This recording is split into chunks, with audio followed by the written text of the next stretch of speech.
जय माँ इंद्राक्षी जय अम्बे। इंद्राक्षी धाम में सभी साधकों का हम हार्दिक स्वागत करते हैं।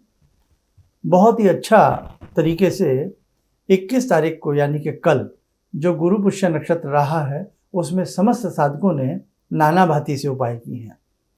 और आप ध्यान रखना, बहुत साधकों के मन में ये भी हो सकता है कि शायद हमसे उपाय अच्छे से नहीं हुआ, शायद हम केले की जड़ अच्छे से नहीं पहन पाए, या बहुत साधक ले तो आए होंगे लेकिन कई बार पहनने का मौका नहीं मिलता है, सो बातें हो जाती हैं।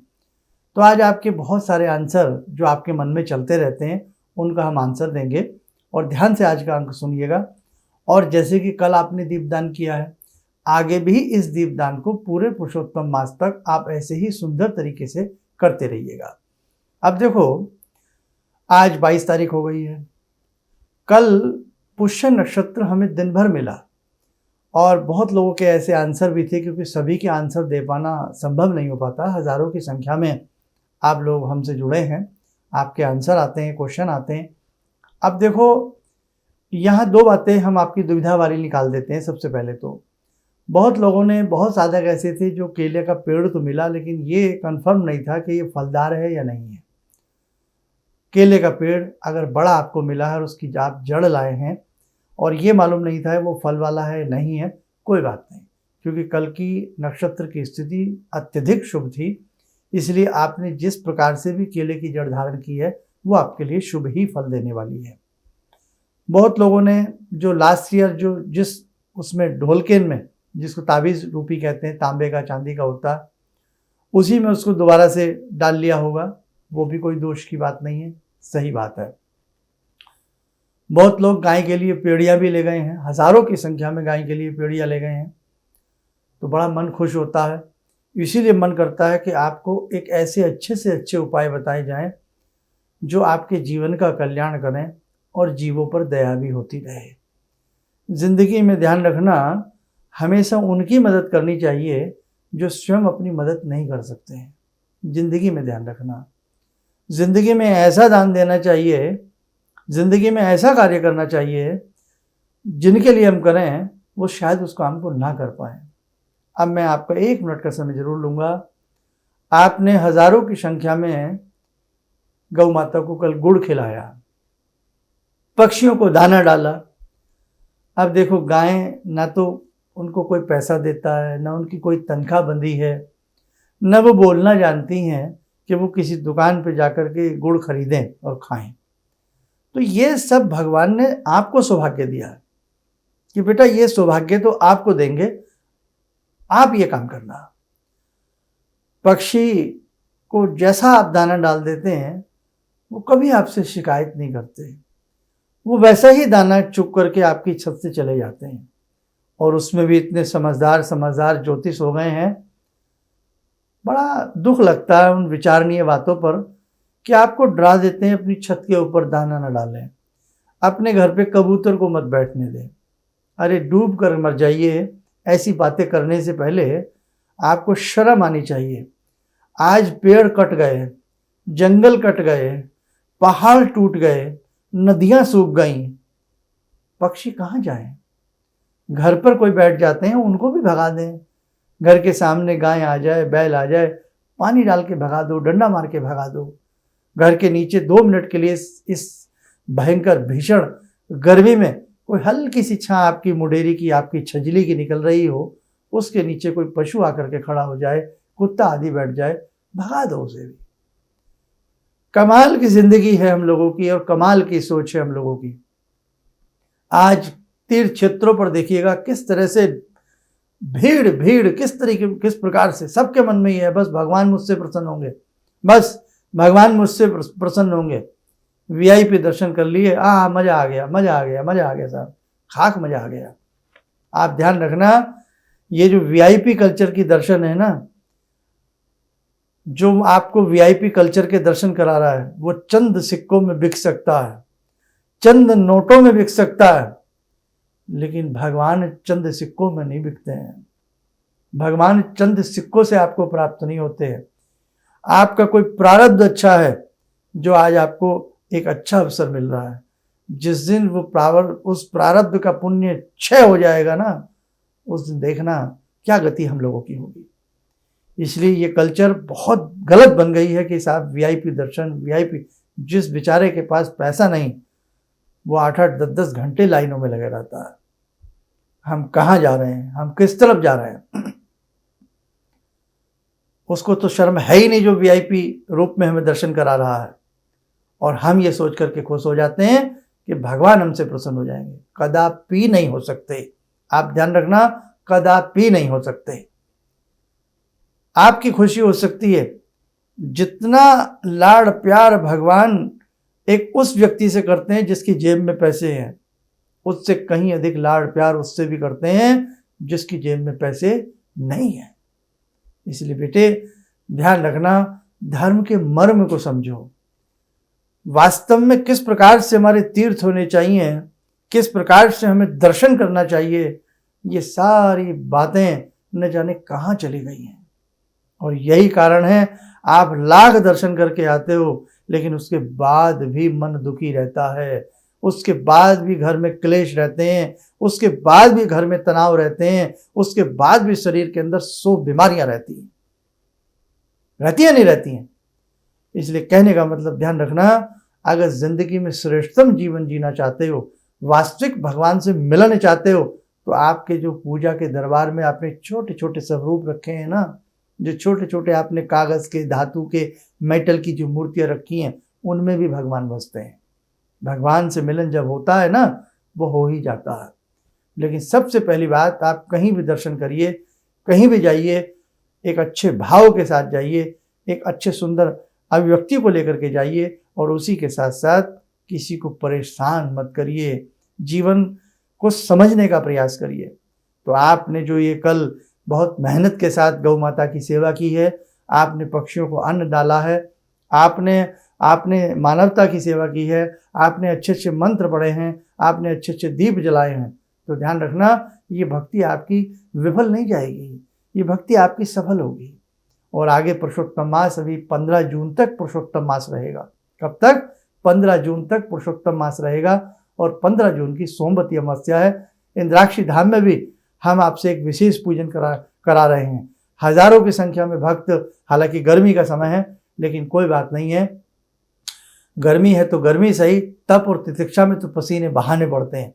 इसलिए बहुत साधक इंद्राक्षी धाम में आ रहे हैं। आप भी इंद्राक्षी धाम में 15 जून सोमवती अमावस्या में आना चाहते हो, भगवती गायत्री का विशेष पूजन करना चाहते हो, ये सब पूजन निःशुल्क होते हैं। किसी भी तरह की वहाँ ये ऐसा नहीं होता आगे की कतार में बैठेंगे तो इतने पैसे देंगे, पीछे बैठेंगे तो इतना देंगे। ये सब चीज़ें इंद्राक्षी धाम में न होती हैं और न जीवन में कभी होंगी, ये ध्यान रखना आप। इसलिए जो भी आता है वो सब हमारे लिए एक समान होते हैं, हम सबसे प्यार करते हैं। क्यों? भगवान सबसे प्यार करते हैं। तो आप भी आ सकते हैं, उसके लिए अपना नाम नंबर रजिस्टर करा लीजिएगा। अब आगे की बात सुन लीजिएगा।